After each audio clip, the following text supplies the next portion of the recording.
చేయాలి.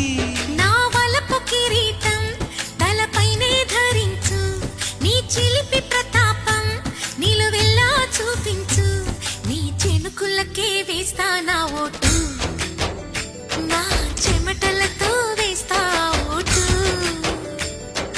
చిన్నగా చిన్నగా చిన్నగా మది కన్నులు విప్పిన కన్నెగా నీ మగసిరికి